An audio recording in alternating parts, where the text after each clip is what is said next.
IPL 2026 में बड़ा ही रोमांचक मुकाबला, जोरदार मुकाबला खेला गया गुजरात टाइटंस और कोलकाता नाइट राइडर्स के बीच। और इस मैच में कोलकाता नाइट राइडर्स ने टॉप 2 पर चल रही गुजरात टाइटंस को पूरी तरह से खत्म कर दिया।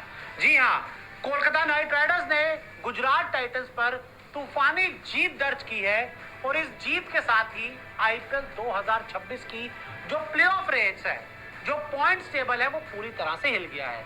कैसे, मैं आपको आगे बताऊंगा, लेकिन पहले बात करते हैं कि मैच में आखिर हुआ क्या। तो देखिए, यहाँ पर कोलकाता नाइट राइडर्स पहले बल्लेबाजी करने उतरी और कोलकाता नाइट राइडर्स ने पहले बल्लेबाजी करते हुए 20 ओवर में 247 रन बना दिए। जी हाँ, 247 रन बनाए कोलकाता नाइट राइडर्स ने, जिसमें फिन एलन, जी हाँ, सिर्फ 35 गेंदों में 93 रन फिन एलन ने बनाए। 4 चौके 10 छक्के लगाए, बड़ी तूफानी पारी खेली। अंग्रीश रघुवंशी 44 बॉल में उनके 82 रन आए, 7 छक्के उन्होंने लगाए। कैमरून ग्रीन 28 गेंदों में 52 रन कैमरून ग्रीन ने बनाए, 4 छक्के कैमरून ग्रीन के बल्ले से भी आए। और गुजरात टाइटंस के गेंदबाज केकेआर के बल्लेबाजों के आगे कुछ नहीं कर पाए, पूरी तरह से सरेंडर करते हुए नजर आए।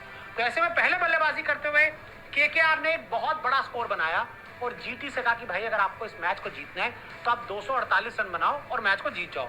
लेकिन जब आप आते हो आईपीएल में T20 में, आपको 248 रन बनाने होते हैं, तो ये अपने आप में एक बहुत बड़ा टारगेट होता है।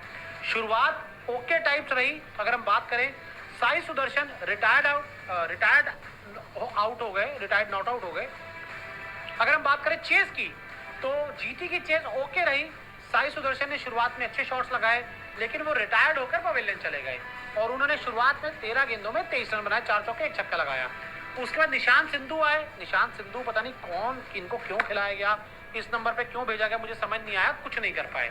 कप्तान शुभमन गिल, शुरुआत से लेके 17वें ओवर तक शुभमन गिल ने बहुत कोशिश की, बहुत ही जोरदार बल्लेबाजी गिल ने की। 49 बॉलों में 85 रन बनाए, 5 चौके 7 छक्के गिल ने लगाए। बहुत ही धमाकेदार बल्लेबाजी आपकी गिल को देखने को मिली। तो मैं दूसरी छोर पे जॉस बटलर ने भी एक शानदार अर्धशतक लगाया, उनकी भी तूफानी बैटिंग रही। और जब गिल आउट हो गए तो उसके बाद एक बार फिर साई सुदर्शन बल्लेबाजी करने के लिए आए। जी हाँ, साई सुदर्शन बल्लेबाजी करने के लिए आए, लेकिन तब तक जो जीत का मार्जिन था, जो गेंदें थी बहुत कम बची थी और जो रन थे वो बहुत ज्यादा थे। तो ऐसे में इतने बड़े स्कोर के आगे इतना टारगेट तक पहुंचने में बहुत अच्छी कोशिश की गुजरात टाइटंस ने, लेकिन अंत में जो केकेआर के गेंदबाज थे, उन्होंने इस मैच में गुजरात टाइटंस के बल्लेबाजों को 247-48 तक नहीं पहुंचने दिया और केकेआर ने अंत में इस मुकाबले को बड़ी कंफर्टेबल तौर पे आसानी से जीत लिया। और अब इस जीत के साथ क्या हुआ, देखिए, जीटी पहले भी नंबर 2 पर थी, अभी भी नंबर 2 पर है। बस फर्क यह है कि उनके 13 मैचों में 16 पॉइंट है और यहाँ से प्लेऑफ में जाने के लिए जीटी को आखिरी मैच हर हाल में जीतना होगा और उनको आसानी से प्लेऑफ में जगह बनानी है, वरना वो फंसते हुए इस आईपीएल में आपको नजर आएंगे।